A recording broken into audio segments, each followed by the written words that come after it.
of the fake shit. I just need a spaceship. I just need to take off. Feel like I need to rage quit. Fuck it, take me offline. I just want to stop time. I just want to time out. Feel like I'm never on time. Late to the party, the one I wished I never started. I never got invited. Was too busy fighting my own thoughts that I thought, self-sabotage of course. Feel like I'm never on course, stage fright of an encore. On board, I'm bored, I've torn myself into pieces. Speechless, no, I don't know where peace is. Speak less, lessons, listen, they never listen. Would they miss me if I go missing? God forbid it, I'm not religious, but just pray for me. Stay for me. Say you're gonna wait for me, feel another wave forming. I don't know if I can surf this, scratching at the surface. I hate practice, I'm perfect. But I'm talking peace out, peace in. Thankful that I'm breathing. Learning on my journey, I've been searching for the reasons. Healing on my own, seeing where I've grown. Leaving all your demons, find the meaning, now it's on. Searching for serenity, swerving people's energy. That was just a phase, been erased from my memory. Yeah, I think it's evident your level of intelligence is just about as relevant as Dumbo to an elephant. But let me not address that. We don't want no setbacks. Yeah, I got a couple goals, still can't get no text back. Yeah, I think I get it though. You don't want to get involved. Missing vibes, living life, do this one piece at a time. And I've been searching for a piece of peace. Feeling like I need to breathe. This is where I need to be. Open eyes, I need to see. Need the sea, trees, the beach and tranquility. I've been searching for it in me. Manifest your blessings. Listen to the message. Once you find yourself, life will show you where the rest is. I took the L from the world to focus on the word. Heard the verse and rehearsed the words until it's learned now. Never burnt out. Putting work until it works out. Said I'm connected to the earth now. Put yourself first when your body speaks, listen. On par with the bars, yeah, that's poetry and rhythm. Free flow and wisdom, we show resistance. We flow, we grow, we go the distance. Free flow and wisdom, we show resistance. We flow, we grow, we go the distance. I would like us all to close our eyes quickly. I'm gonna do 2 pieces, but it will be within 5 minutes, so we're good. And do whatever you need to do to help you relax. Because like, if people tell you to breathe, sometimes that makes me really anxious and I forget how to breathe all of a sudden. So do whatever makes you feel relaxed. Red pigment roses, blue in them violets. Sometimes the best way to feel guidance is through silence. Because you hear in silence. Awareness top tier in silence. Questions are worth a lot, but to listen is priceless. And that's the thing with morals, they amplify the volume of what should be normal, challenges the noise that prohibits the silence, and from every sound you hear, you're compliant. Standing still in a standard portrait to portray the 2 ears you were given to hear twice as much as you say. Okay, that was the first piece. Just to kind of like set the tone a little bit. I kind of hate like the roses are red things, so I changed it to red pigment roses, blue and then violets. So I don't know if you caught on to that, but I'm explaining it. My next piece, I feel like I'm coming with a semantic today. It's called peace. So yeah, I hope you enjoy it. I'm redefining my meaning of peace. Because it's not laziness and it's not complacency. Peace is walking in my purpose assertively. Peace is knowing how and when to reignite the fire in me and using that fire to keep warm the deepest desires that I seek. Peace is knowing that I speak intentionally when I speak. Peace is knowing that things I place value in me. Peace has its own range of high that I won't achieve when I'm reaching for the mean. So in the meantime, my mode is multiplying progress diligently. Peace is being rooted in connection. Peace is building a shelter for your soul's protection. Peace is doing better because you know better. Peace is dealing with your feelings and preserving your purpose. Peace knows that in every chance is another opening. Peace knows that you can switch off, but eventually you'll need the circuit because challenges aren't something that you can refuse. Puzzling pieces are forming parts of you. Peace is doing work outside that heals what's within. In darkness, things come to light. True peace is getting by and knowing your soul's time is there. True peace is helping yourself form parts that will make you whole. I'm getting to it, I'm just getting to it. I'm here. Okay, peace is work, payment is worth, high equity. Peace is peace and pieces of your identity. Peace is not a piece of anything or anybody else. Peace is being wise and purposeful enough to change yourself. Thank you. This piece is dedicated to anyone who's ever been in a situationship. And whoever you thought of just then We're leaving that in 2022. No more of that, no more. Leave that in there. Girls need love too. I preach that like Summer Walker. But when I get a winter babe, by summer they be walking. And I swear I found the real thing when he's feeling up my thighs and kissing down my spine. But when it's time to say goodnight, you just roll over. The role play is over. I'm not your wifey no more, I'm just a girl that you have over. Calling my line on a Wednesday night. Your weekends are too precious, so I settle for the 9 to 5. I don't make the rules. But if you've ever played with my hair, you owe me a wedding ring. I'm waiting. Because how the fuck do you expect me not to catch feelings when you're looking into my eyes like you really need me? When really I'm just a handful of holes for you to stick your sadness into. Say that again. When really I'm just a handful of holes for you to stick your sadness into. Moulding round your pathetic phallic. See, maybe it's pathetic fallacy, the way you're raining in and onto me, but I'm a desert as far as the eye can see. Maybe it's my fault. Maybe I was naive. Believing that when men talk, they mean what they say. But I think I misunderstood when he said he wants brain, when what that mouth do is contort rhythm and verse and talk for hours about my theories of the universe. But he doesn't care what's in my head. He just cares about getting head. So I swallow my pride. Maybe I need to give it more time, thinking if I stuck it out a little bit longer, I'd get the love I've always longed for. But he showed me his true colours in the first few interactions. He never wanted a girlfriend, he just wanted some satisfaction. I need to stop judging them by their words, but by their actions, because this isn't love if it just feels like a transaction. In between the meetings at your place or mine, our love is dead and buried, but you're still on my mind. Your ghosting is haunting, I'm feeling rejected. When days turn to weeks and you still haven't texted, then you hit me with the, sorry, I've been really busy. Ask how I've been and tell me I'm pretty. To try and bend me over, he starts bending the truth. Saying, I can see myself falling in love with you. But when I talk about poetry, he tells me it's cute.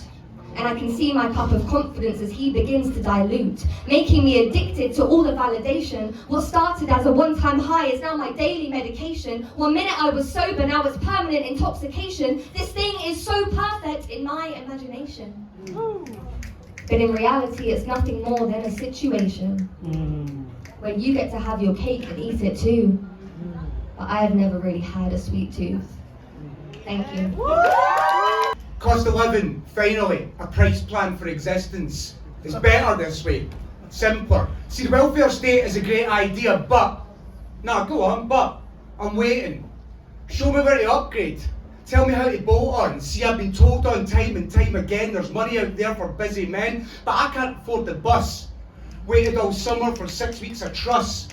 I ate on Monday, or was it Sunday? Perhaps I can go Maldives one day, but let's just focus on this breathing thing first before the tariff comes in.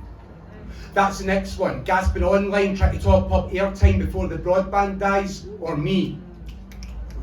Cost of living, the moment's phrase, the soundbite, and all it says. Cost of eating, cost of staying, cost of moving, cost of staying warm, cost of sleeping, opportunity cost? No, cost. Because to be asleep means staying and staying warm. Staying and staying warm. Staying and staying warm. Pretty handy when you need to perform. Basic bodily functions are now optional extras and the price is wrong when it's too dear for breakfast.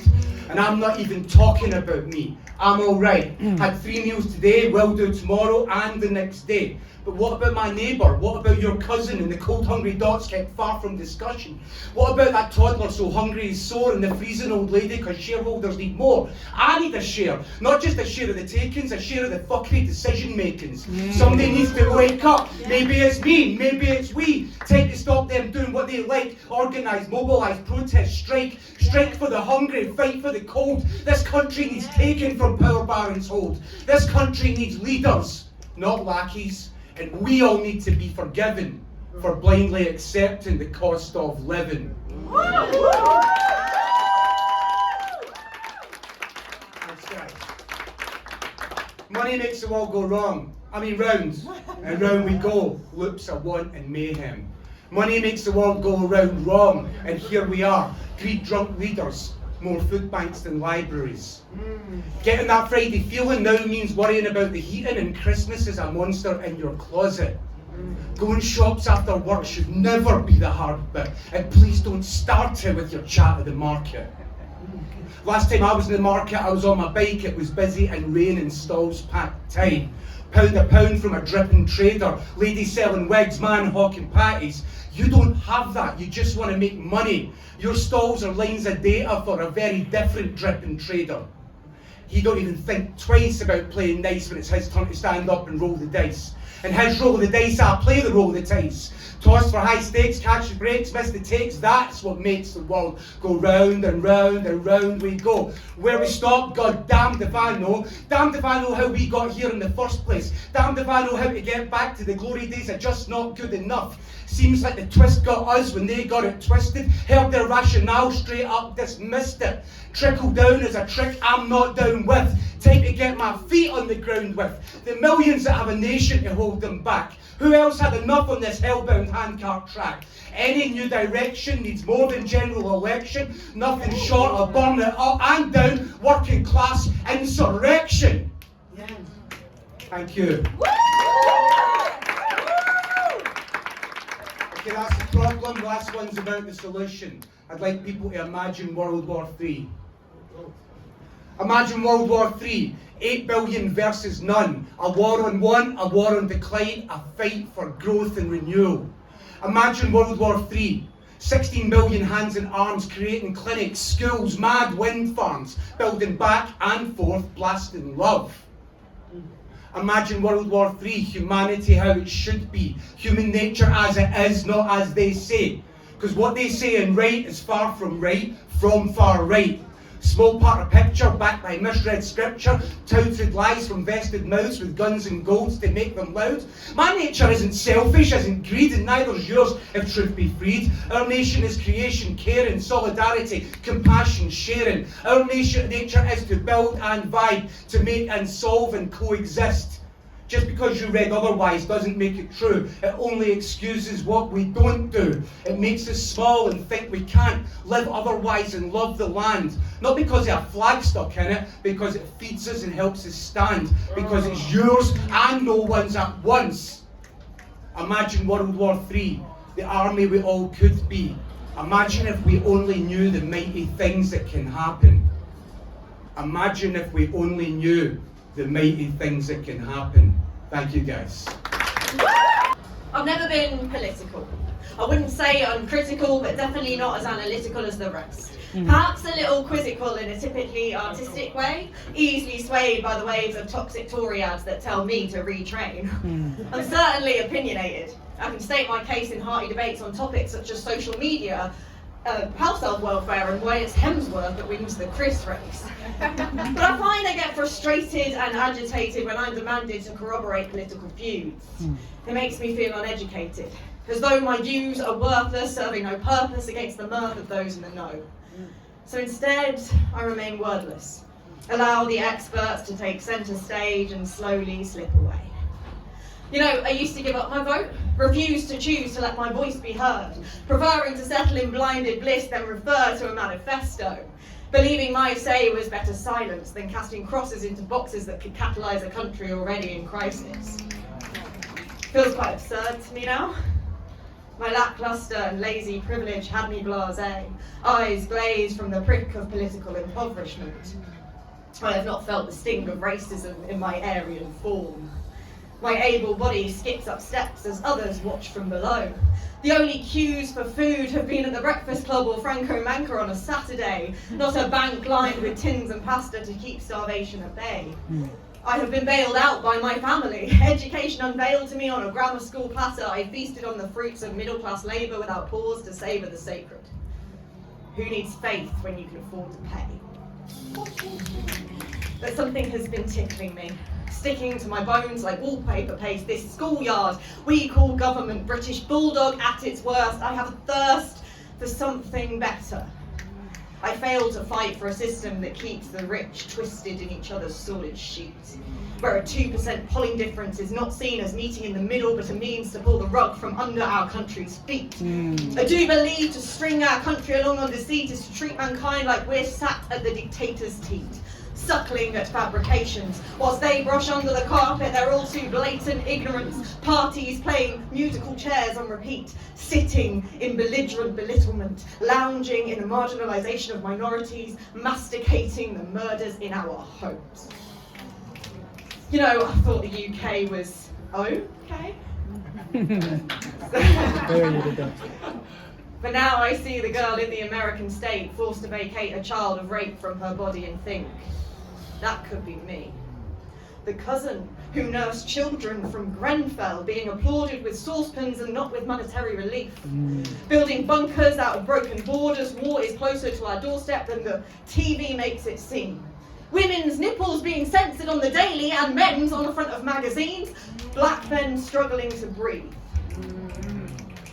Robin Hood strangles him from behind and mugs him. Payment in kind for having the audacity to avenge austerity. You know, last time the exit polls drew the line, I cried. I'm not stupid, nor blind, and I trust my gut more than my mind.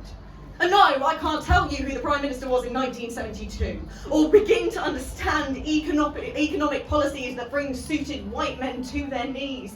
Although I don't really know what Thatcher did wrong, or to which party I truly belong, I will no longer be silenced by wannabe MPs. I will exercise my right to keep evil at bay, take my worthy pen and cross some fucker's name to say loud and clear that I am not here for clowns. I might not know what politics are, but I know what they are not. My country is not a parcel to be passed hand to hand, disintegrating with new masters. So maybe I'll start marching or plastering posters on richer men's walls, or maybe I will just write a poem. No longer invisible. Someday perhaps formidable, but altogether, undeniably, a little bit political.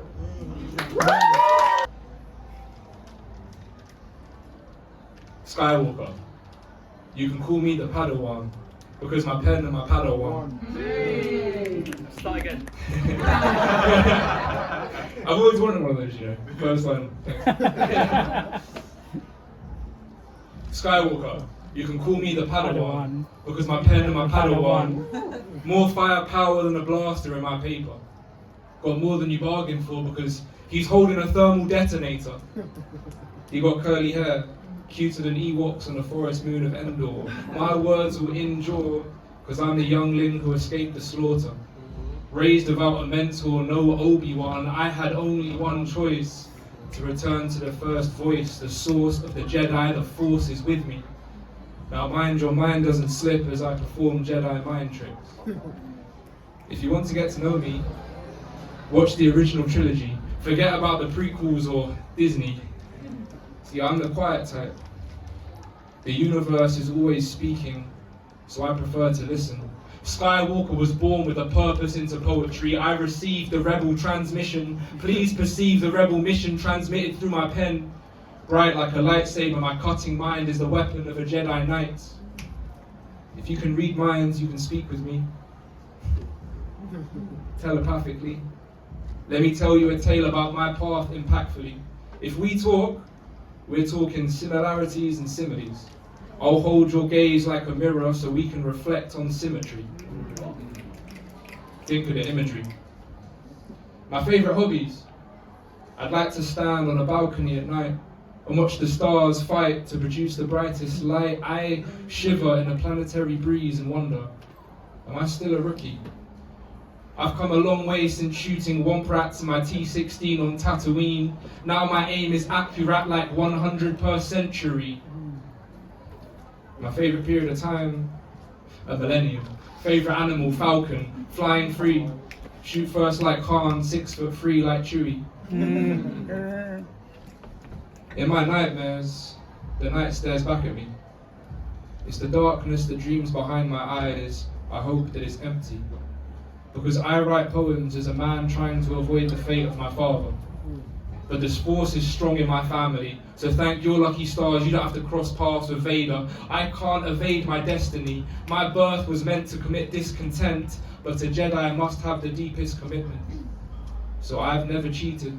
I stay loyal like the royal line and keep my circle closed. You can have 100 friends, I'll have 9 I keep close to me. Listen to my prophecy. I will never be parted from my integrity. Keep my eyes fixed to the shadows on the floor so I never underestimate the dark side of the force. But I cry all the time. I'm force sensitive. Don't call me on the phone, yo. I only know the sacred Jedi texts. Must have had stormtroopers in the Matrix the way Agent Smith missed him.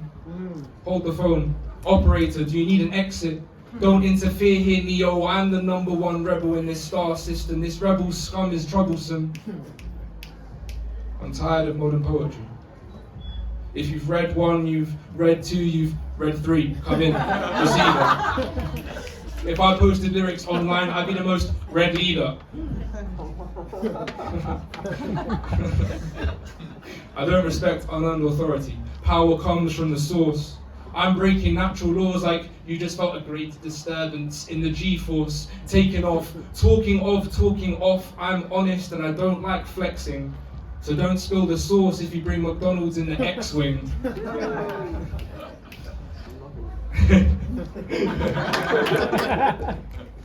The days go by since I met with Master Yoda on Dagobah. This time I'ma finish what I started. Poetry is where my heart is. My friends stand between me and the dark side.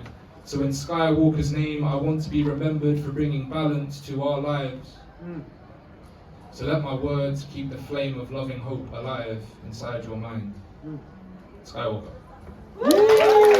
Hi, my name is Akor. I write poems once in a while, and I'm no longer a teacher, but just doing in the teaching world. So I would be taking this next session. I would read one poem for you, then we'll get on.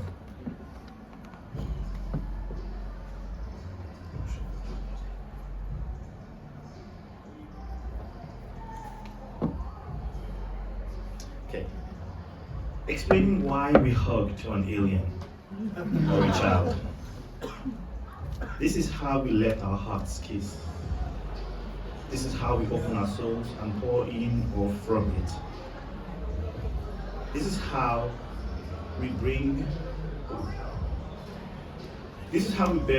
our eyes closed smiles in each other and pray that they fruit. It is how we first learn to say, I love you, even when we weren't used to words. It is how we physically flex those world-building muscles. We hug others when we want to hold our world together. When the seams try to fail but fail to fall. We do this to taste sunshine, to lean into each other, showing both our breasts and our backs. It is where we learn to fully forgive, to whisper through selves that all that was broken can be mended, or rebuilt, or replanted. We hold each other like this because why else not? Anyone in this room dyslexic or got ADHD? Yeah. Alright, this one's for you. This is about my time at school.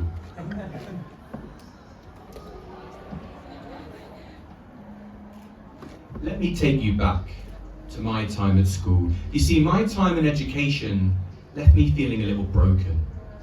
I put the O in stupid. I was less Jay-Z, more lazy.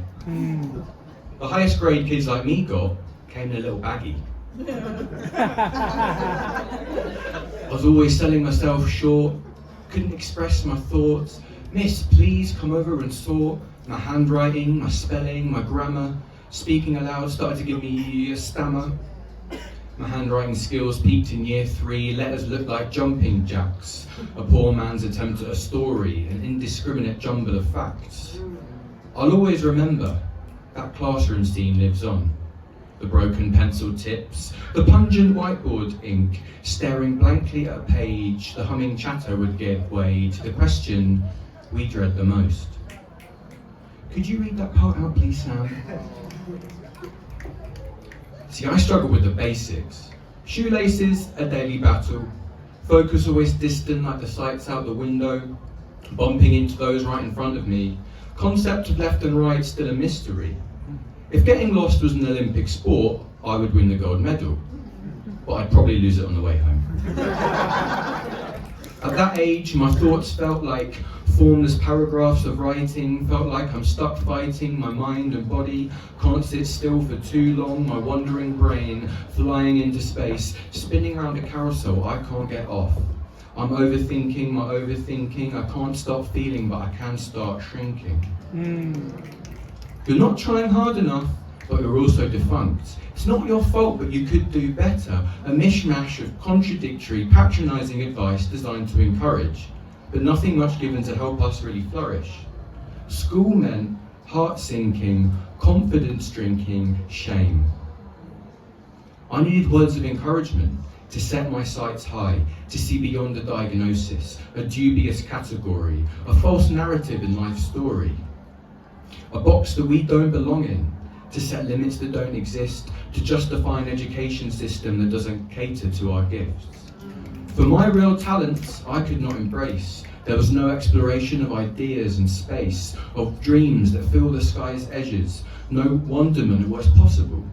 It's sit still and learn these rote words, and regurgitate them when the time's right. And we call that a measure of intellect.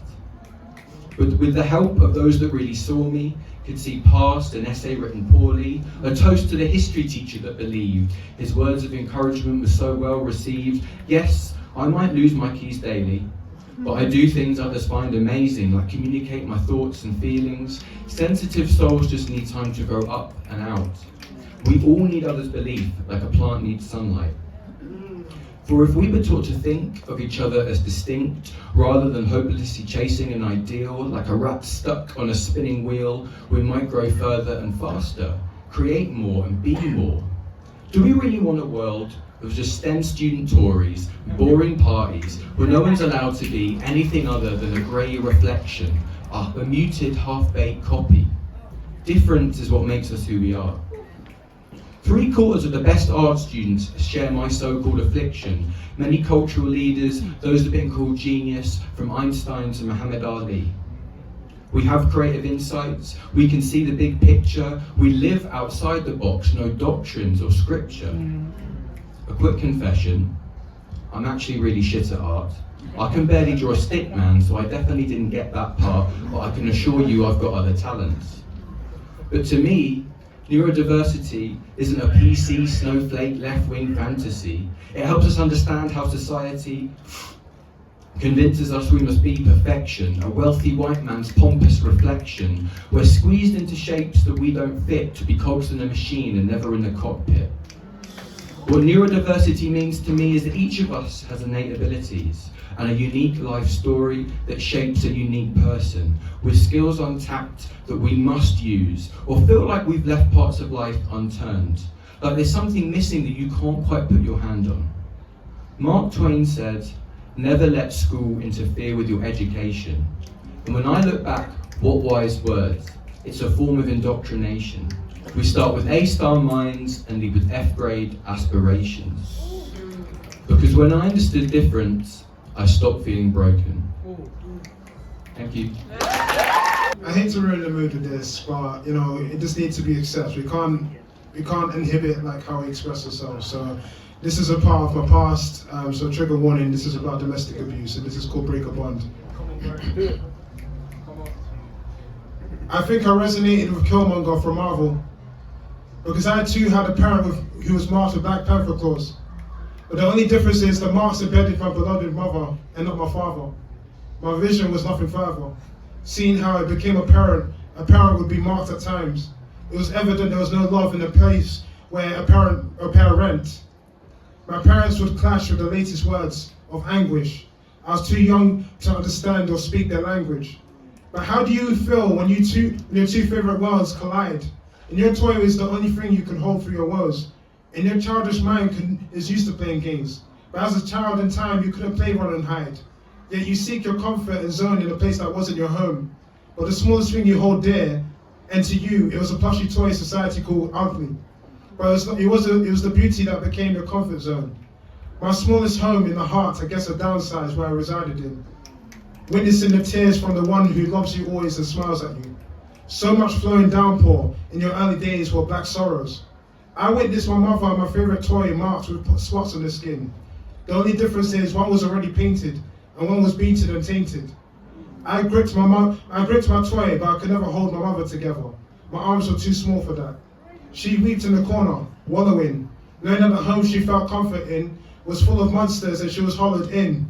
But those monsters weren't external, and I was set in all fours, crawling to know what emotion spiraled her into Carl. I couldn't comprehend it. Every child is curious. My love for her was more than the world, but she had the strength and compassion to never end it. And why was my place of daily comfort a place full of devastation? I couldn't attain to this inner sanctum. Although we lived high up in a flat, sometimes it felt like a place where we sank in. I was only 3, so it was too much to place on my mind.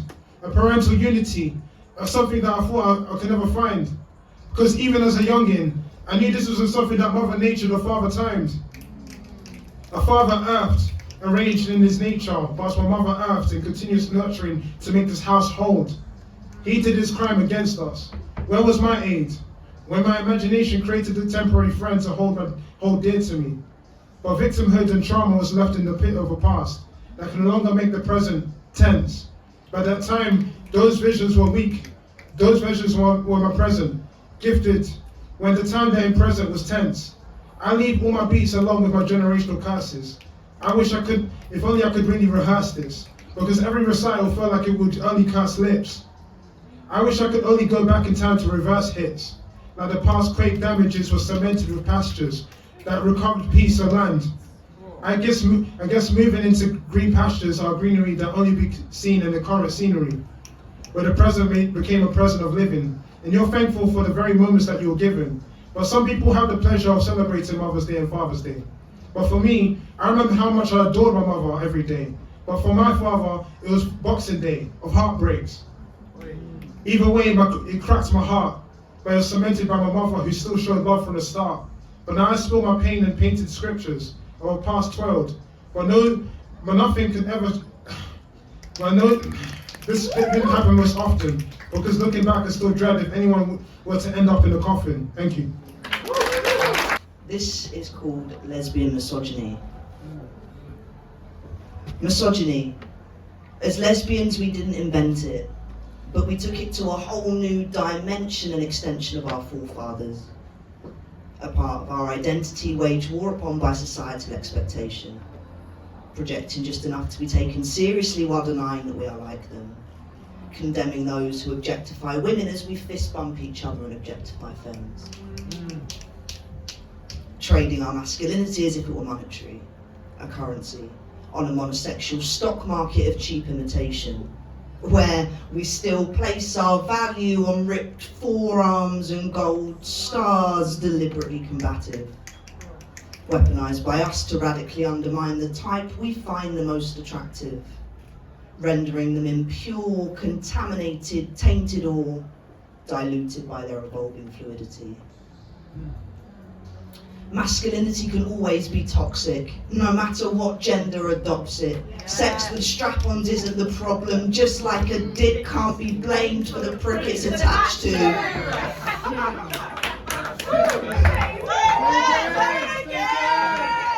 Sex with strap-ons isn't the problem, just like a dick can't be blamed for the prick it's attached to. But gender dynamics still dominate. We still sexually emulate. Even inside the walls of our own house, the foundation's set in our learned behaviour, as it's the only representation we've had.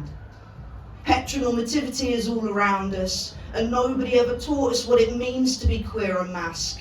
So we've navigated without a rule book, parroting the toxicity of cis men in the absence of education. We didn't need the birds and the bees or Adam and Eve, we just needed to know how to love her. But Professor Patriarchy doesn't teach his sons, and they're the same schoolboys that we all learned from. We'll never be on the curriculum, which is why we need to hold each other to account, to start calling out the fragility that is perpetuated amongst ourselves. It's up to us to start the conversation, to teach the next generation, giving them some representation and not misogynistic misinformation. Lesbian porn should never have been my education. It's a reflection of a man's world where performative sex sells, rarely about her pleasure. We need to do better. Let us be empowered without misusing it, celebrate our strength without abusing it. Let's embrace our femininity and the duality and equanimity. Let her take control sometimes and catch the spider too. And don't use her sexual history to determine her value like they do. We need to dismantle the patriarchy instead of validating each other to collude. So let's unite to flip it, to rewrite the script, to control our sapphic narrative and help each other see that our utter otherness can be so fucking affirming. Thank you. Let me explain this to you, because you don't seem to have thought it through. Women are not at fault for your misogyny. You are not the victim. Depicting yourself in such a way doesn't make it true. Instead, your faulty thinking is displayed publicly. You parade it disgustingly in full view. You paint yourself as a weak man, and the only fans of your views are weak men too. If you only respect women with their clothes on, your mode's wrong and you're a hypocrite. If you're living with the idea that you are more moral than sex workers, you're wrong. Sex is always sold, and men have told you that women's role in sex is as an object for men. Women who hold their sexuality in a place of pride are derided and despised, and do you know why? Insecure men fear their power. They fear the power possessed by women. They fear that which they cannot control, and they cannot control themselves. They try to disguise their weaknesses by tearing women to pieces, tell you that sexuality is something to be ashamed of. It's not. If you cannot control your urges, you should be working on you, not laying the blame on other people's doors, calling them whores because your weak mind melts at the sight of them. You do not possess their power, so you cower on your knees and preach fallacies of sin to save face. It is never your place to tell a woman what she can or can't do with her body. Yes. Your shoddy excuse for clarity. It is never your place to tell a woman what she can or can't do with her body. Your shoddy excuse for clarity is a parody of enlightenment. You're frightened and weak. As see-through as tracing paper. Another in a long line of men who time and again fail to look inside and find out who you really are, so you project your weakness on women and call it strength. You weak, weak men. And the theme is a poem you wouldn't read at Machine Gun Kelly's wedding. How could it not bother me that 22% of Britain lives in poverty? I feel physical hate when hearing that 13% of children lose weight over the holidays because school dinners are what they ate. I'm in complete disbelief that police are still 9 times more likely to stop a black boy than a white one. And it's completely dumb that the working class are voting Conservative. And it's worsening because Labour ain't any better. 41% of trans people have been a victim of a hate crime in the last year, and the fear I feel on a daily basis is almost tasteless compared to women having to fear attack from every man they meet. And when they are assaulted, only 15% of people report it, because months of reliving your pain doesn't seem worth the less than 6% conviction rate. Most blokes don't know that girls aren't supposed to wear headphones at night, and that's part of the problem. Councils would rather put down anti-homeless spikes than help the homeless. The focus is on making things look okay, not making things be okay, and I don't want to live this way. Honestly, I'm scared of where the world's heading. I couldn't give a fuck about some rich cunt's wedding. Thank you. I don't know off by heart. But I'm Ella, the founder of a page all about vaginas and wombs called and this is just about censorship and a bit of a personal infertility story as well. Instagram post, banned. Well, I'll be damned, your account is at risk again, you risky thing. Your human body parts don't belong in front of human eyes. Please remind yourself of the guidelines. I hope you understand your nipples must always wear a disguise. Vagina is not a fucking swear word. And why, oh why, such a fuss about these words and my nipples, human nature becoming societal cuss? Are you listening, Mark Zuckerberg, and read my lips, free the nip and fuck censorship? Yes. Vagina, this anatomical body part renamed foof, muff, flower or private parts. If my vulva could sing to me, say my name, say my name. You acting kinda shady and calling me lady. A diabolical, shame-riddled societal mask. Our umbilical cord is cut, our identity ticked from a genital inspection. Then we cover up, doors shut. We shall speak no more about downstairs. hiding the language that will save a life from gynecological cancers. It's not profanity, in fact I am pro-fanny. Our hidden body parts, our untold stories, unheard, buried, and for the most part what we are taught in, for the most part we are taught incorrect terminology, which isn't something biology enlightens us to, but rather frightens us. Boo! Our labia, lips and clitoral hood, all those good bits, don't call them bits, they are in fact our vulva. Pleasure revolves around here, outside, so before you go barging through the door, expecting they'll scream for more, try ringing the doorbell. The clitoris awaits. Communication. Consent is mandatory and sexy. Do you really like it? Is it wicked? If not, no means no. Hand up if your sex education was shit. Not much other in this school curriculum than how to put a condom on to prevent their cum. The same sex education curriculum that taught me that my body would make me a mum. I was taught merely that my body would bleed, my body would menstruate, my body would be penetrated and become impregnated. And I was wrapped in fear. You see, at 16, the only blood my knickers would have seen is from a desperate teen trying to have penetrative sex. They call this PIV.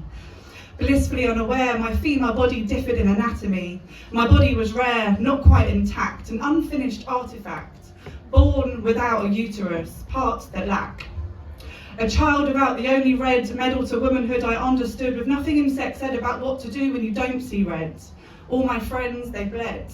As the lining of their uterus shed, am I not a woman? Society, if only women bleed, then who are we?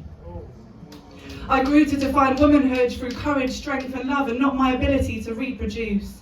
I knew it was more than genetic makeup. Society, wake up, please cut this expectation of procreation loose. All that she wants is another baby. No. Please stop asking women when they're going to have a baby. This bloat is roasted gravy, baby. For me, my womanhood is my ability to shake up stigma and say see you later to societal norms with the highest vibration of my clitoral stimulator. Dear vibrator, sometimes I feel like throw my hands up in the air. I know I can count on you. Thank you, because I can't sing. My worth isn't my ability to give pleasure, but my ability to own my own pleasure. My own hand I place on my own body that I own. Womanhood. It's the words I speak to myself. I am enough.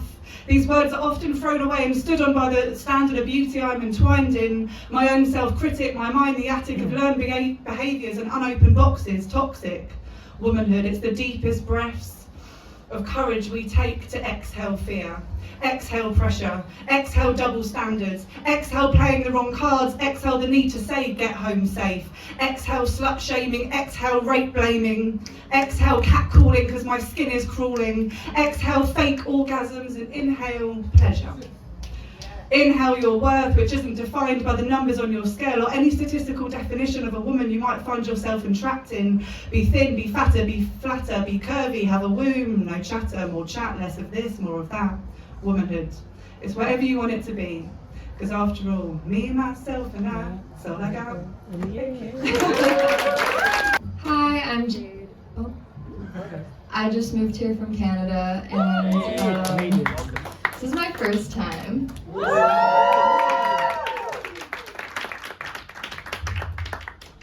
I wrote this at a time when I was prolonging my pain by keeping myself in a state of denial when I knew it was time to let go.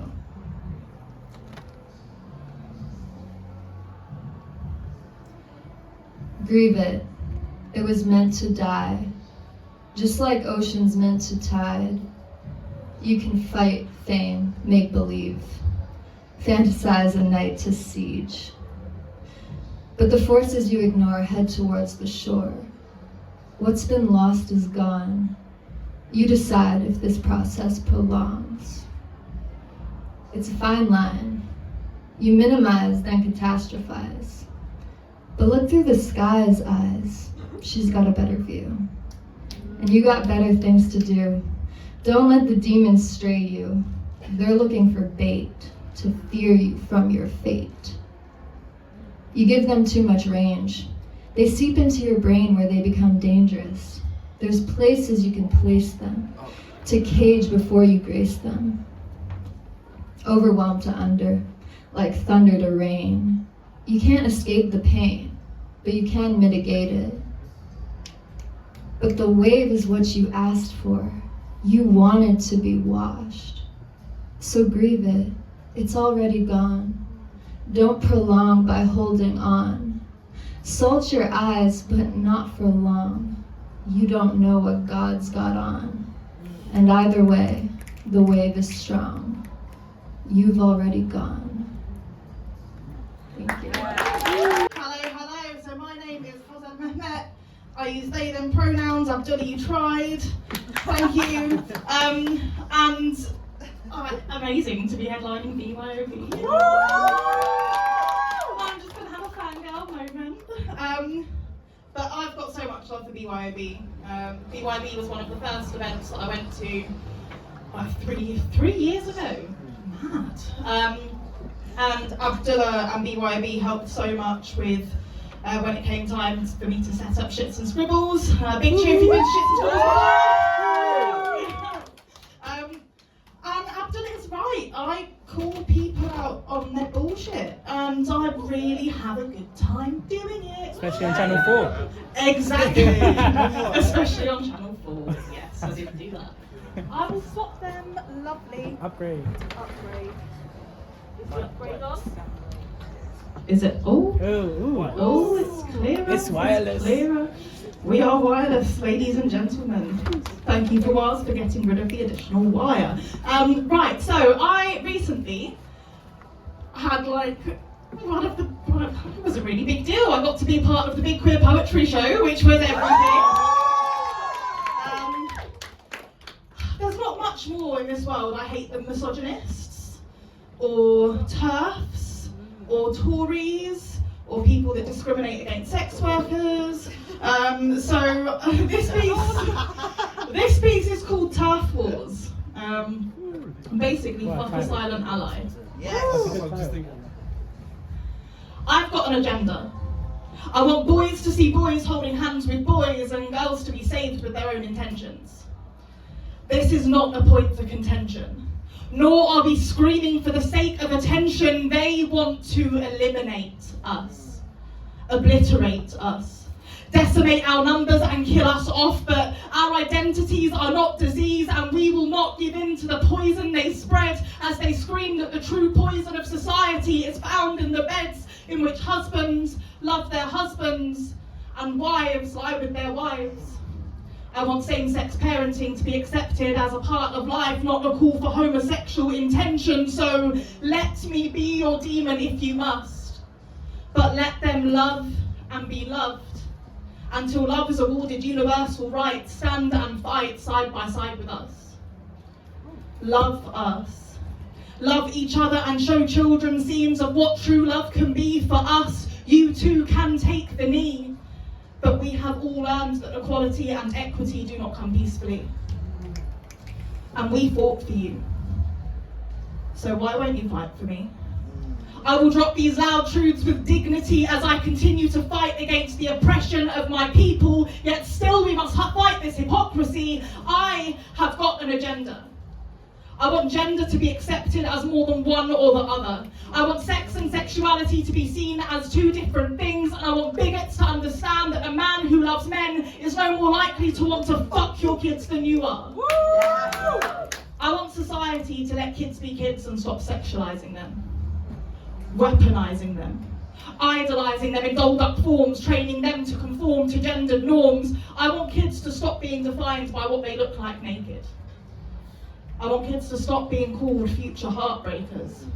I want my trans brothers and sisters to stop being demonized because there is no LGB without them being weaponized. I have got an agenda to break the same Western lies which have society swallowing regurgitated propaganda, idealized and more seeking segregation, blaming us for trending nuclear separation.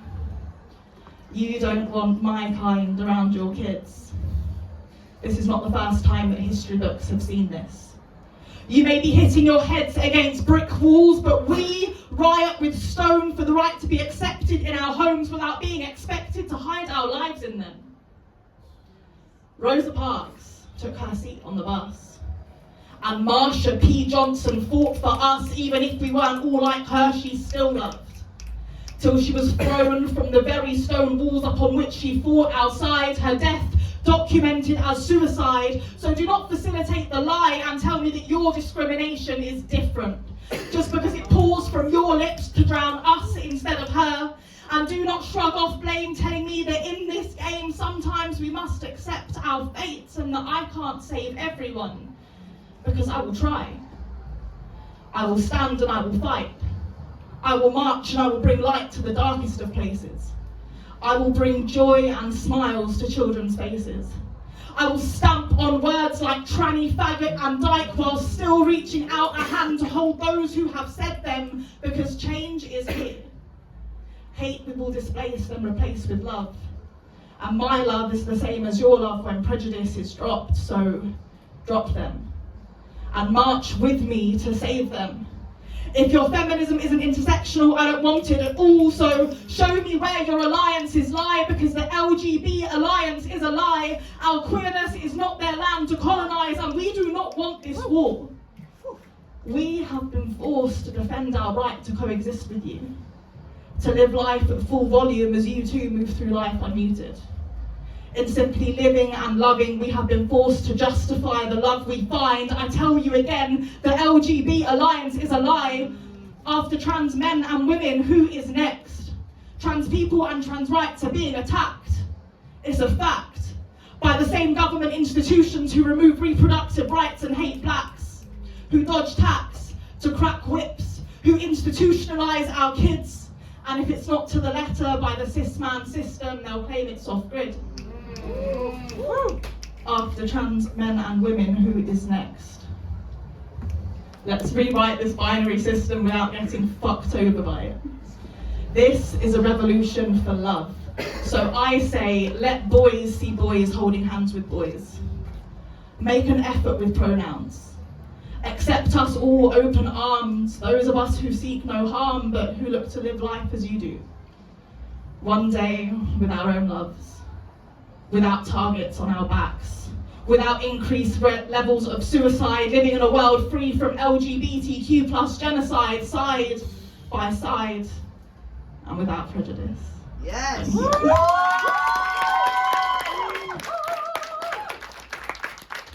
you. So,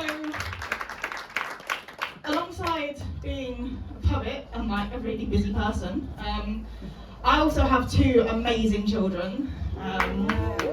Who call me out on my bullshit all the time. But I am a proud Turkish woman, and their dad is from Kashmir.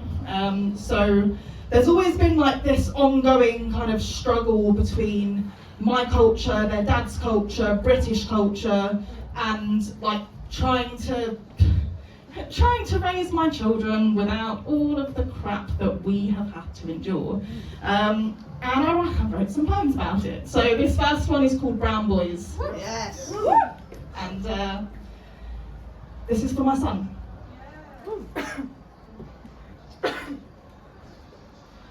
You can't be different when you're brown.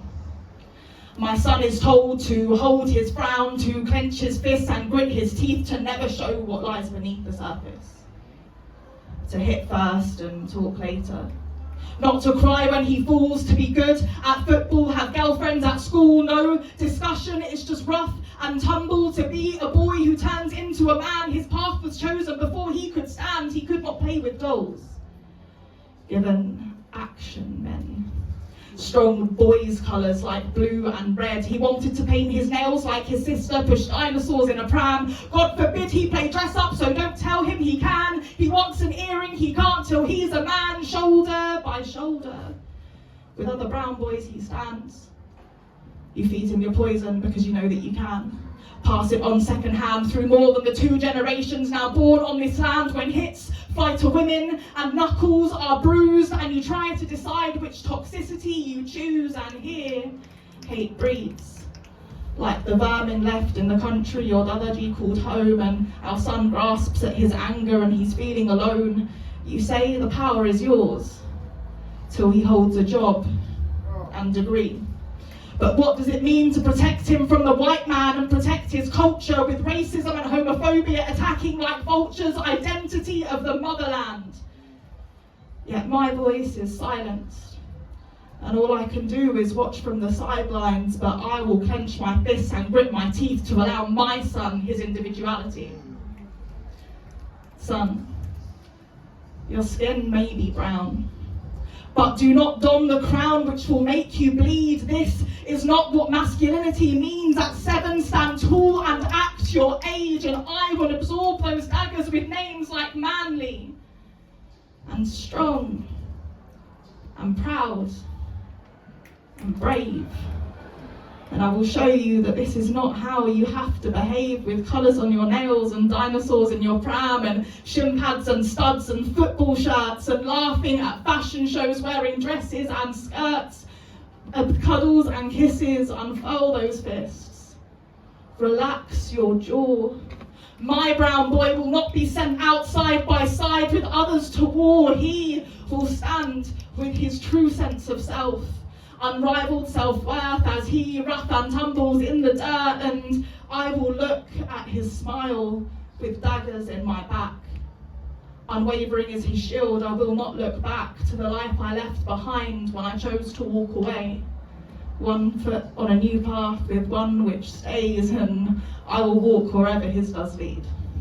His path is different to his dad's, to me, and different is good, son. You will see. So together we stand, my brown boy and me.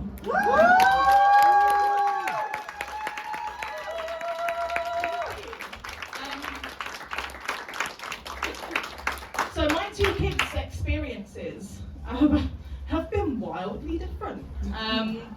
Like, my son has pretty much escaped all racism, and I just have to defend him from masculinity and misogyny. Whereas my daughter has been experiencing racism since she was 4, and I still have to defend her from masculinity and misogyny. So this next piece is a piece called Tragedy. I wrote it, a few years ago now. She came home asking where she was from, and she thought that she wasn't British because she was brown. So I wrote this piece very angry in the car. Content warning, this piece does have one instance of a racial slur towards Pakistani people, however, it is entirely relevant to the piece. So please bear with it if you can.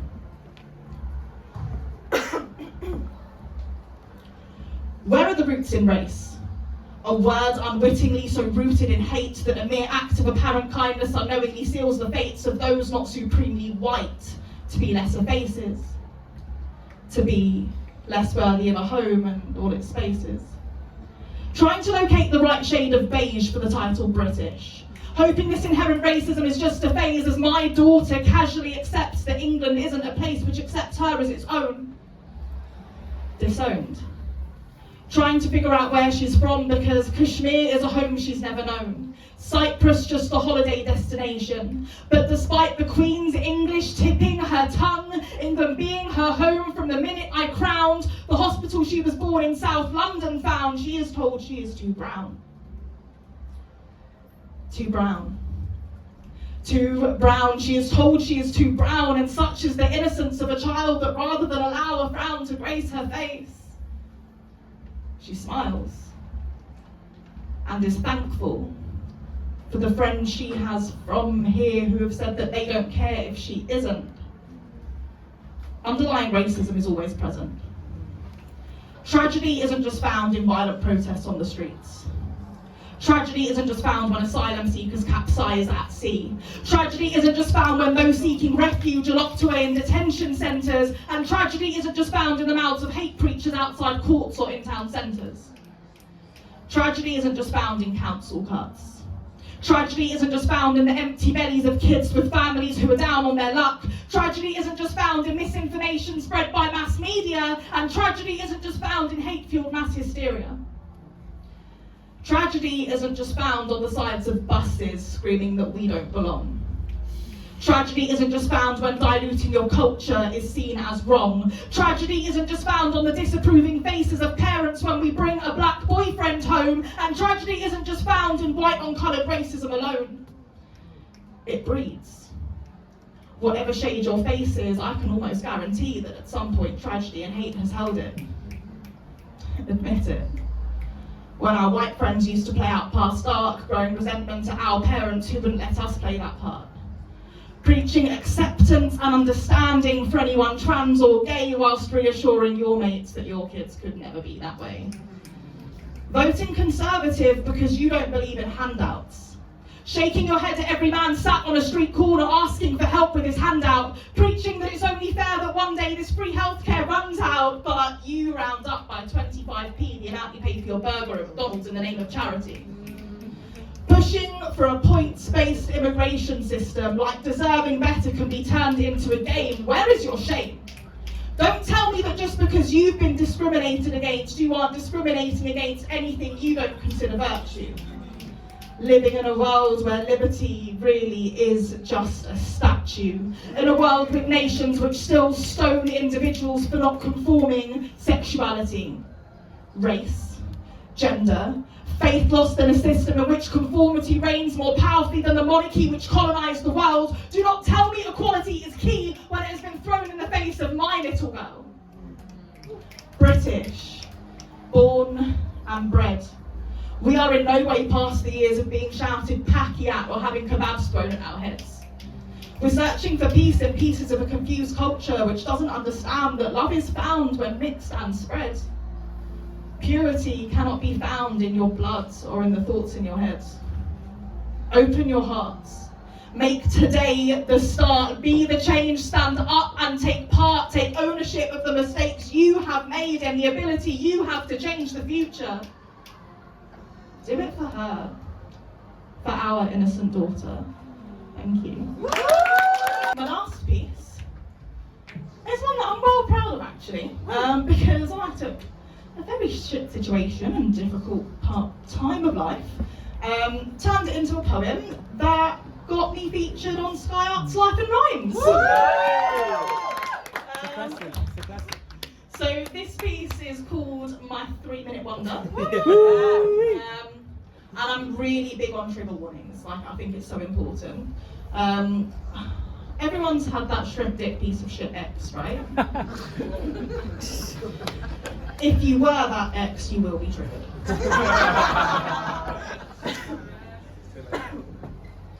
This is a shout out to my ex. Ooh. He heard it. So cut the power. Hey. I can confirm he has heard it. This is a shout out to my ex. I miss you, but what I don't miss is the way you'd think you had my clip, but you missed. Furiously rubbing my thigh, in my head I'd sigh. To spare your feelings I'd moan, though all I wanted to do was groan and move my hips a touch to the side. 180 seconds till you came inside. I don't miss the way you missed my clip. Not even a little bit. And this is a shout out to my ex. I miss you, but what I don't miss is the way you never fully flushed your business. Bad stink to match the bad boy image, out there style, skin to fade styled hair graded. Like when you moved on. That grey area there when you told her we were done so you could have your fun. I don't miss the lies and I wish I could take back the tears I cried. I mean, dude, I know we moved too fast. It's not my fault you fell in love the minute you found out that I eat arse, and this is a shout out to my ex. I miss you, but what I don't miss is how often you disappear when you went out and got pissed. I was pregnant at home when you left me alone and went out on the lash. Take you back, babe. I think I'll pass. I quite like having a bath not littered with empty bottles of anti-dandruff shampoo, and I prefer my sink without your pubes in it too. I'm not going to lie and say that I'm completely over you. Or that I'm sorry if this poem hurts or offends you, because this is a pettiness I now have divine entitlement to, and this is a shout out to my ex.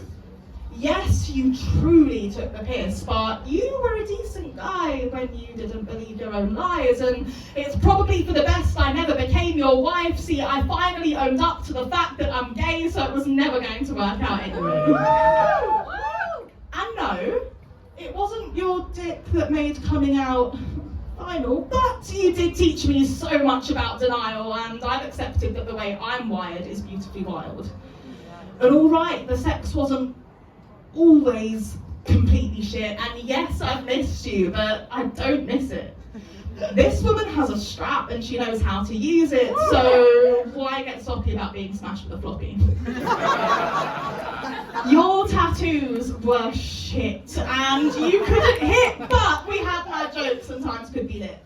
You said through my eyes you found the windows to my soul, but you definitely misjudged how many lies they could hold. Now trust me, baby, I believe that this pussy is gold. And I learned to catch flights, not feelings, that my independence has meaning. I was never going to take your last name, but I'm a smith with my words, my voice is heard, and I speak on my trauma. I've fallen for my soul. I truly adore her. But enough about me, it's time to move on. I wish you the best, dude, truly, I wish you well. You have other talents, let's not dwell. Let bygones be bygones and bid farewell to the vegan hipster who put me through hell. And that's it. 3 minutes. Over. Done. This poem lasted as long as it took you to come. The only subject they should teach you in school is psychology. How to make money, that's how you can sway policy. Read Revelations, the end of a great odyssey. For those that rule now, at the start of the next prophecy, that's changes. Like getting money back, that's cool quantity. Honestly, I need a bad beat that's still scholarly. Knows how to read a brother's space, but not studying my planets to reduce my qualities to astrology. So many scriptures been read over the graves of dead sons that knew Christ but never got to be prodigies. Does technology serve our idolatry? Is being bisexual really linked to biology? Cain and Abel, I see brothers beefing over their birthright. That's the kind of bullshit that our pain enables. We self-reflect over music so the brain is stable. Then we sell our stories away to all these major labels. But I believe that we got this. Demons we chop them free from the monsters. When I flow it's like a stream to the conscience. Come see sense, you best believe in a mosh pit. You best believe in a mosh pit. Demons we chop them free from the monsters. When I flow it's like a stream to the conscience. Come see sense, you best believe in a The shade is fatal when you're meant to be the lighthouse and you see the ships are sinking because there's no one to lead. I see twerking, fighting, comedy, sport every day on the gram. I'm like, does anyone read? I gave them poetry, they told me that it couldn't compete. I gave them conscious lyricism, said it isn't concrete. It's a culture where we love death. If you want to give them internet like chicken on a plate, you got to address it in Greece. Obesity, because everybody's got munchies. We're smoking green, but rarely on plates you see broccoli. Bun Pythagoras, we need to get rich. The G cell squares in bits to us, that's geometry.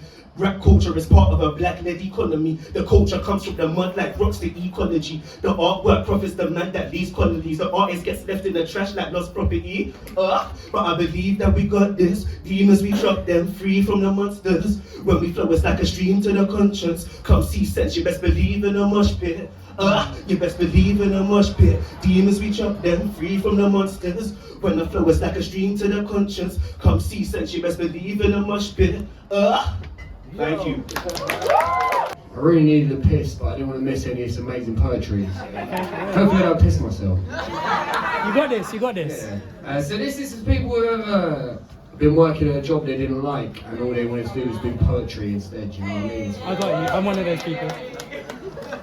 I'm gonna write me a poem to make it look like I'm doing work. Cause this task hurts. It is a question. Say that, reload. Reload, yeah, come on. I'm gonna write me a poem to make it look like I'm doing work. Cause this task hurts and is of questionable worth like my skill set. Still I gotta pay for them bills, frills and refills. 2 for a tenner left me under the weather and overstressed. Yes, still I bless this desk with my good intentions. But it soon lost my attention for insipid sentences lacking invention. I yearn for ascension but end up fucked. Regurgitating keywords, locked off, never mind. Next month I'ma cop that brain rot and control copy content until my eyes drip, drop, droop onto this keyboard and splat claret in rivulets between keys. I mean, maybe I'll be a leech or a worker bee, but on this great Friday final hour, I find it hard to flower a desire to douse that creative fire with cold coffee and work not done properly. It's a mockery of trust, but I must combust when the urge blooms, steaming from fingertips, slick with the sweat of this proletariat production line, fine as the silk shirt in which I envisage my worth. I mean, it's all wrapped up in a complex clusterfuck of emotional stopgaps. Work, nah, stop that. And flash back to a symphony, scribbled in defeat at the feet of this monumental poker hand mystery. The shore of my heart. Nightfall suddenly, all dark blue, green and black. Reconnected with earth, warm and damp. I'm witness to her movements and they vibrate in me. Like a newfound lover, exploring her curves like I must. Commit them to memory, sketch out a map to find my way back, if only in imagination. Everything is new and I linger as new vision explodes within my mind's eye into 1,000 colours lighting up the black of the night, fizzing on my tongue and in my blood like fire. Out of time and shipwrecked on the shore, I begin to set my clock by the nightly explosions of colour and sound that punctuate the dark. The lanterns rising into the night sky, carrying memories or letting them go. The appearance of beauty to entice those in need of embrace. I wonder what is lost in such an exchange. The veils and curtains set up between the rooms of the heart. Away from the crowd, where warm air and shadows play, gently lit leaves and mountains meet sea, my feet in cold sand. I hear her songs fill my ears like those licks of brush on skin in cold train records. My ancestors recognise this rhythm, the constant reassuring lick of brush on skin, of warm excited water around ankle, of gentle warming breeze on cheek, once a prison, now an escape, a sanctuary from everything before. A reconnection to belonging and home, a rebellion against every poor colonist, reclaiming these rich glittering shores, expanding in new ways, without coercion, bountiful with love. My arms flow like glittering fountain water around this dark bay. Distantly now as then, a drumbeat pulses, echoing and providing rhythm to hearts all around, as the waves crash on the shore of my heart. So, hey, yeah, I'm Bren, that's B-R-E-N-N, and I don't know, I just kind of got to do a little intro so I can actually calm it down a bit. I just want to say before anything else, Hazel, black, brown boys, felt like it was written for me. Every sentence I can relate to, and it's my favorite poem. So, this piece is about my mild interest in astrophysics, but it's actually not so metaphor, but you can dig into all of that. It's titled Supernova. You burn so bright, my retinas sizzle. The light that none may hold a candle to. Any waxing soul couldn't take the heat. Each waning spirit refueled with inspiration. Planets revolve around stars, just like this life revolves around yours. Anytime your shadow falls upon me, reminder of how I fell for you. Gravity drawing us ever closer. But that light seems to be darkening, now dimmed and flickering like an old bulb. On the off chance this all went up in flames, nothing would remain but a black hole heart. Snatching away all light to be found, to be twisted and warped without rhyme nor reason. A void that must be filled with something, causing ruin in a space riddled with nothing. Though I guess maybe it can't be helped. Stars that burn too bright always result in a supernova. Thank you. I'm Red. Thanks to BYOB for having me. So this piece is called Biscuits.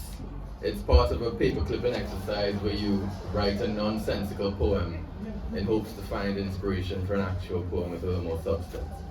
So it's going to be all over the place.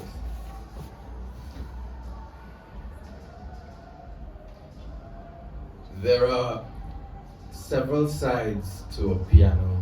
Not even Keanu Reeves could figure out why did Jesus Christ commit suicide, what is religion? The milk that comes from the cow does not fill the carton. I've seen vegans have beef with friends over the importance of being vegan, what is human rights? Who gets to decide who lives and who dies? Who gets to put baby in the corner in Terabang? The coroner writes me love letters of a coronation. A queen is dead. A king is trying to figure out the sides of a piano. The pandemic killed more people than it should have. But people don't even wash their ass. You expected them to wash their hands. Say that again! The pandemic killed more people than it should have, but people don't even wash their ass. You expected them to wash their hands. The coroner writes me love letters saying don't go outside. There's still bits of corona dipped in carnation. A queen is sat right next to you. Call that incarnation. Maybe I should call her. When a pauper offers you biscuits, don't ask what flavor they are, just pay for the fucking biscuit. Risk it for the biscuit. Risk is all I know. Risk is shaking more than twice after a piss. Risk is not shaking enough. Risk is shaking after a shit. Bliss is shaking after an orgasm. Bless you. Risk is religion. Religion is not supposed to encroach on human rights, but the cockroach is only scary during flight, ... Red Bull gives you wings. I was not paid to say that. I'm not being paid for this. What is a headliner? Can you spare me a tenor? Or baritone? I'm hilarious. Whenever I can be, some people see the joke, some people can't see, what is politics, edit, : open parenthesis. Some people see the joke, some people can't see what is wrong with the politics, close parenthesis. Talk is cheap and my words are on sale. No, really, buy my book. You should speak whenever you can speak. Even if it's nonsensical, even if you're scared. Because some people don't have a voice, no matter how hard they speak, so they hardly speak. I will gladly speak. Sign here.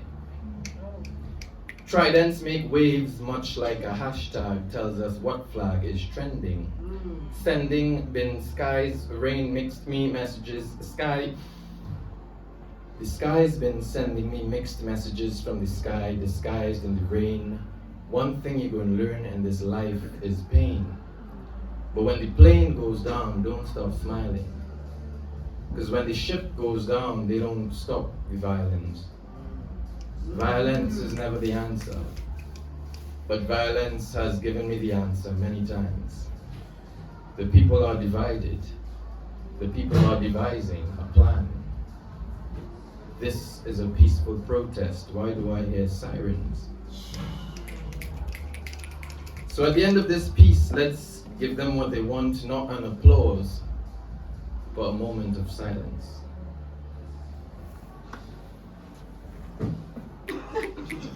Thank you. Hi, soft-spoken. Hi, soft-spoken. And I'm taken in by the moment, drunk by posing similes and misplaced apostrophes, using life's atrocities and making me feel less broken. Mix ellipses, make metaphorest out of memories, and this pen infinitesimally breathes incoherent and exhales cogent. Because we are poets of the moment. Alone our thoughts together, verbal exponents of the literary, we bathe in ink and soak up our unknown notions. This pigment is our moisture. So much so that we mold monuments that are potent, exporters of phonetics etched into stone. We break etiquette even when reminiscent, we're prophetic when in our elements. We chip off the old rocks and collect sediments. Because we are poets of this moment. Let us compact and cement this moment, heat and pressure, and metamorphise our messages to marble. Our stories only surface when tectonic plates align. We may be much maligned, but we are reporters at the epicenter of this movement.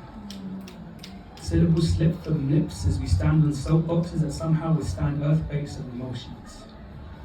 So bask in being the poet of this moment. Bask in the memento of this moment. Your mass and velocity combine together to multiply our times. Rhyming with rhythm, the mass of meaning is above the volumes of vocab. Your diction has density. Feel the weight of our words as the gravity of our growls keeps us grounded and grateful. So flow in the lava of this moment. Cool into igneous with crystals like shooting stars without flight. Potent prose, porous like pumice. Break land as we colonize our cortex. Open up a vortex and peer into our new nebulae at night. Use lunar light to gain insight. Ideas so bright the sun becomes jealous of our luminousness. So shine, young poet, shine. This is our moment, so take it.